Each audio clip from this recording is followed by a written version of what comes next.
Hello, who is around? Let me know that somebody else is watching. I need to get to today's topic quickly. Sorry we could not get live. Yesterday, it's been pretty busy on my side, but you guys are very wonderful. You've kept kept me going. The fact that you're always there, cheering on. We are a team. We are making it, right? Okay. Today we were featured in one of the Switch TV. They say, is it Man Crush Monday? This generation about crush. Some of us are not yet familiar with Man Crush Monday, Woman Crush Wednesday, Woman Crush Wednesday. We are catching up with this generation. Generation is a thing. When you don't come from a certain group, you may not understand what they're talking about. You catch up with time. Instagram is very occupied. Has a lot of young people, so there are many in Instagram, and you find that the language they use today, you have to keep on accustoming yourself, and learning how they talk, how they think, what they thought about their language. And personally, I'm adapting. I'm very happy. I can see you guys are logging in. Today, I want to talk about a sensitive matter, a topic that is very important. How to know that you're dealing with a narcissist. I just want to give you simple signs that you're dealing with a narcissist. If you see them, run. If you see these signs, vamoose. Don't negotiate. Don't say, oh, maybe he or she will change. Maybe they will change. We should give people a second chance. We should be considerate. I want to give you 0 signs. Sign number 1, the moment you feel like somebody is on purpose damaging your self-confidence. The moment you feel like somebody is attacking your personal confidence, flee. That's not a weakness. It's a calculated move to deflate you, to put you under their power, to make you manipulatable. Anybody who subtly, some people do it so subtly, you cannot shout up. They don't shout, but they leave you questioning your confidence, your competence. They leave you unsure, they leave you doubtful. Anybody who makes you question your confidence, and sometimes they make it like a justifiable criticism. You never get anything right. They'll just forget that. You're not good at it. Nobody wants you. Especially if you hear anybody saying nobody wants you but them. Nobody can leave you except them. That's one sign of narcissistic people. So if anybody is attacking your confidence, and sometimes it's not the one, it's the feeling you are left with. That's what I want you to monitor. Anytime you're left with that feeling that this person is trying to destroy my confidence. That's it. Do you know why do they destroy their confidence? It's your confidence that gives you independent mind and ability to walk away and refuse disrespect. The greatest obstacle to abuse, narcissistic abuse, any kind of abuse, the greatest defense, the greatest war, the only immunity is high self-respect, high self-confidence, quiet self-assurance. Does not mean you're perfect, does not mean you don't go through moments of self-doubt. That's normal for us. But overall, you believe in yourself so much that there's a level of disrespect you don't tolerate. When you have that, you are impossible to abuse. That's why it's the first thing they attack. Be very careful, those of you who go there into dating, and you are hoping to be fed your self-esteem by the people who fall in love with you. Many of them are hunting for people who are that open. You're looking for validation. Your mouth is open. Remember, even fish, they think they're being given food, and they are the food. I want you to have a level of certain confidence, self-confidence, that is not dependent on being validated by your lovers. Don't go out there if you're hungry for safety, for validation, for assurance that you are worthy, that you are beautiful. Don't step out. All right? So we are saying, if you feel like the person is attacking your confidence, that's one sign you're dealing with a narcissist. Sign number 2, if they bypass boundaries to talk to your family, they call your mother, call your father, call your brother, call your sisters to accuse you. It's not normal for people to call your relatives. Hey, your family is sacred. Those are in-laws. They deserve all respect. It's not okay. Hey. And we are not saying they should not be generous to your people. There's a difference in generosity and manipulation. All of it is giving. Generosity and giving, generosity and bribing or manipulation, both involve giving. But one is giving with an angle to win them to your side and alienate them from you. Anytime you feel like this person gives, but after they give, they win the people away from me, don't think that's something they can correct. Some of you are too addicted to the idea of giving people second chance. Oh, be patient with the people. Oh, you should not judge me. That nonsense will get you to the hell of narcissistic abuse. Listen to me. If you think like that, you are not kind, you're stupid. Oh, everybody deserves a chance. You know, you're a narcissist and that's human. If you think I'm harsh, remember I'm the one who's doing body count day by day. And I say that the average survival period of narcissistic abuse is something around 10 years. Those who survive and make something of themselves usually pull out 10 years or below.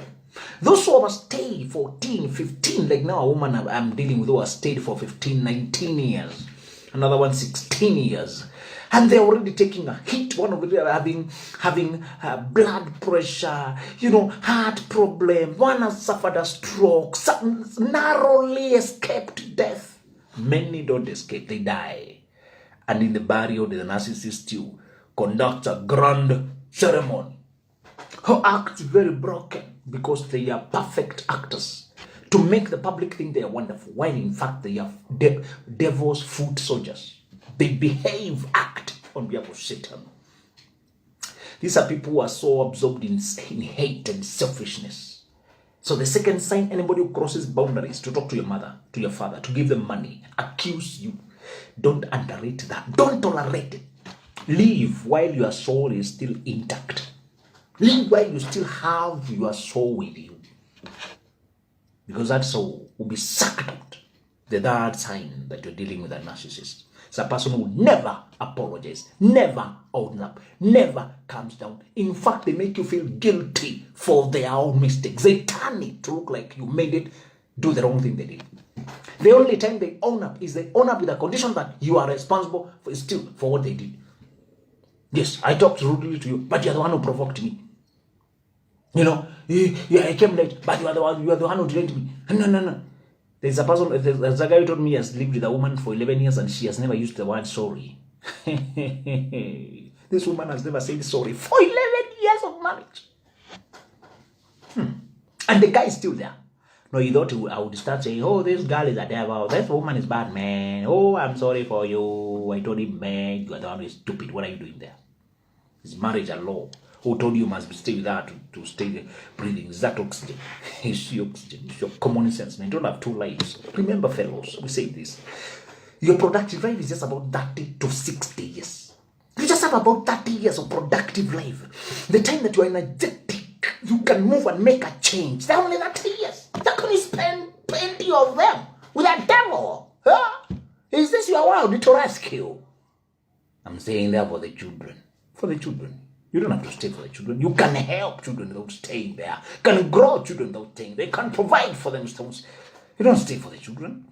When you stay in a stressful marriage, you teach children also to accommodate abuse. You teach them that love and abuse are synonymous. They can coexist. Listen.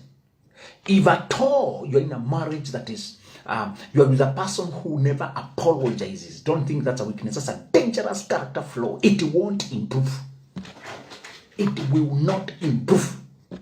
It will be worse and worse. You tolerate it, it will continue to increase. You will have to deal with that many years.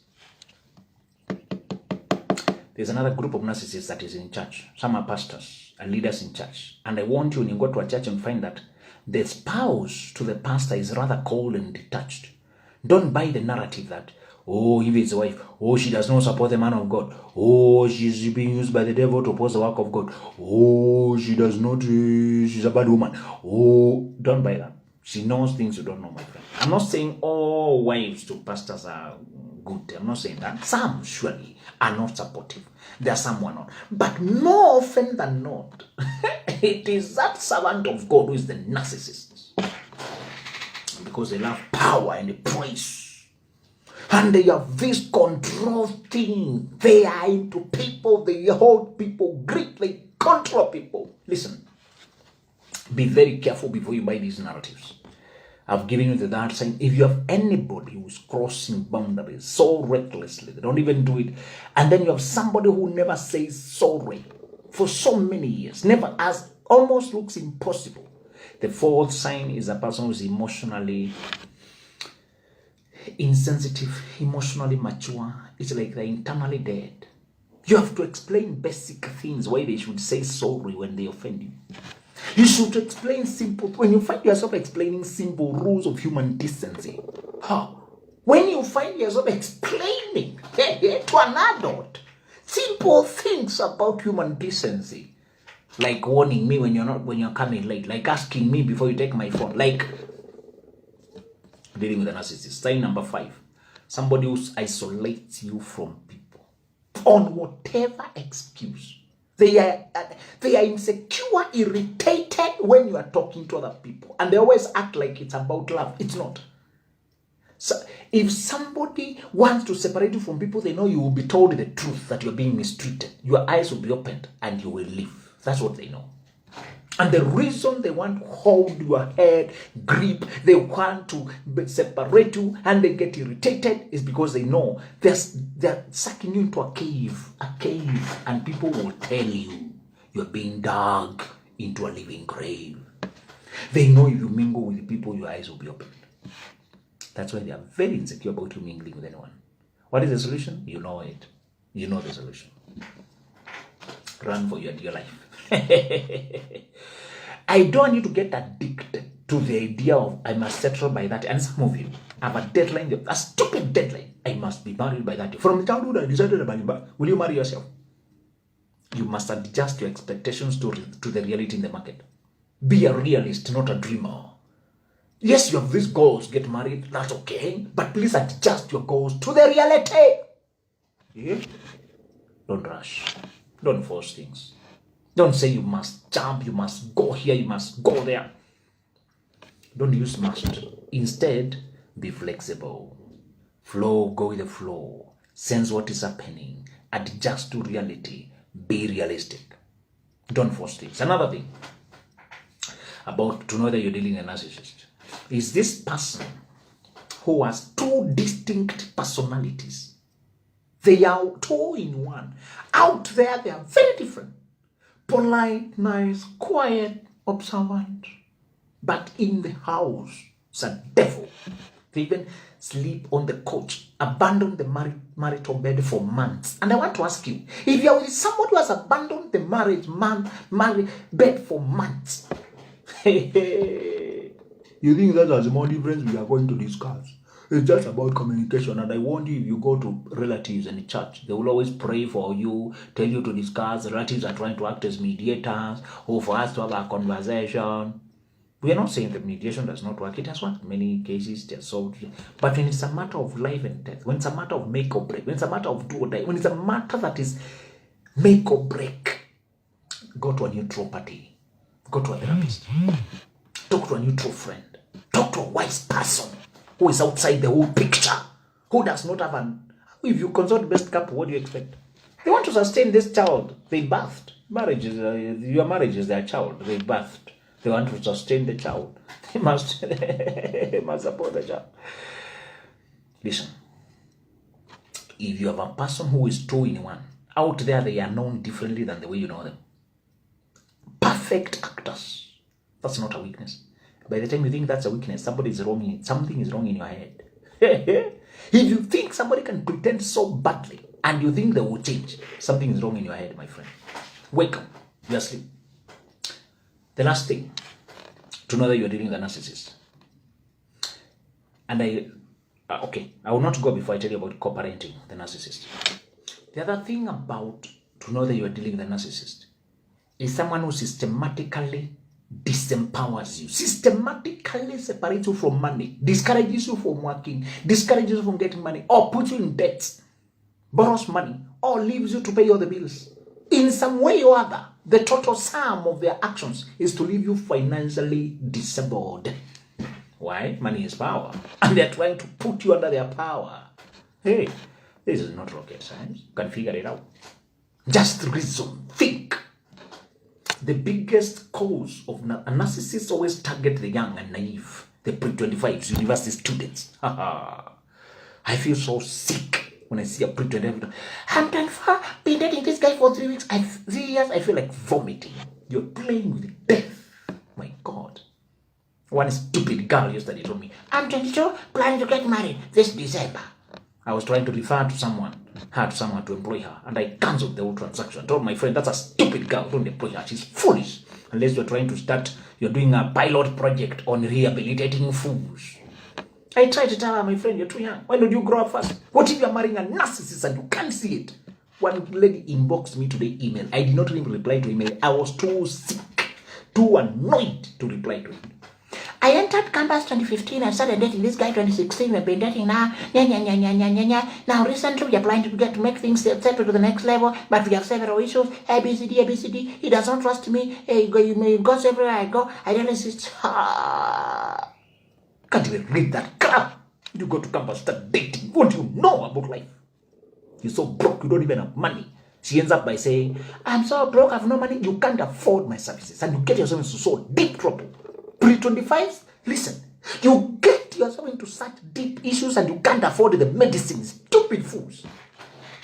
You go meddling with heartbreaks and you have no money to cure them. Listen, it doesn't make sense to be bothered broken and broke. Choose one. Before you meddle with heartbreaks, get some money. So that when you get depressed, you can pay a therapist. I have no money, but I'm dying of strength. It's your common sense, my friend. Lastly, how to cooperate with the narcissist. If for some reason you have to walk out and you realize you're dealing with a narcissist, but there are children involved, remember the following rules. To cooperate with the narcissist will always be a fight. Brace for war. Not association, not collaboration. Some of you are hoping for collaboration. The narcissist has no capacity to love. They use parenting to continue to torture you. They do not care about the children. They don't care about the future. They are possessed by hate. Possessed. Because they are fathers or mothers of the children legally, they are allowed to access their children. They will be permitted. They'll be allowed. Visit on Fridays, drop kids here. They'll keep changing the rules and frustrating you, especially to make you spend money to brace for war. Don't say, oh, it's for the sake of the children. It's not for at least. No, they don't care. It's you they're after. So, number one, brace for war. Number two, control your emotions. If you have to pray, cry, do it privately. When you are dealing with them, don't show any emotion. When you show any emotion, you reward them. You show them that they're having effect. Be dry. Be calculating. Process your emotions privately. Don't cry in court. Don't cry during negotiations. Don't show any emotion because you are rewarding them. Remember, they feed off your stress. They are energized by your pain. They are twisted like that. They're energized by your pain. Do not show any emotion. Instead, be very dry. Just be you. Be. The next thing about dealing with narcissists, about parenting with them, co-parenting with them, get third parties, lawyers. Invest in lawyers, invest in whoever. Get everything you can to avoid them sending you messages directly. Let them send the message to lawyers. Let them be a person in between for you to hide. It's a screen because they are after you. Many times or not, you realize sooner or later they give up interest. They even lose interest in their co-parenting because they are not after the children's welfare. They're after you. Some of them, because of culture or whatever, they think the children is their property, so they spoil the kids. They show up like a visiting superstar in the life of the child. Many times is to make you look dull and boring in comparison. And also other times is to make them to show off, to brag to the children are audience and he's a performer. He wants the praise, the cheering. Listen, these kids are not yours alone. So don't make your life about the kids. Do your best, but also say I also have a life to live. This battle will continue until the kids are 18 or at least they're grown enough to make choices. So don't spend those 18 years in fight back and forth, create a distance. Do the best you can with the kids, but at the same time have a life going on. Develop businesses, expand, move on to another love life. Make sure something else in your life is going on apart from the battle about the children. Never let the narcissists think they are the ones you're thinking about. They are the ones you're concentrating on. Oh, you're waiting to see what they will do. Never let them do that. Always have a life going on. They want to feel like they control your life in every way. Thank you so much, guys. Today's broadcast comes to an end. I've seen all of you, and I thank you so much. Have yourself a nice time.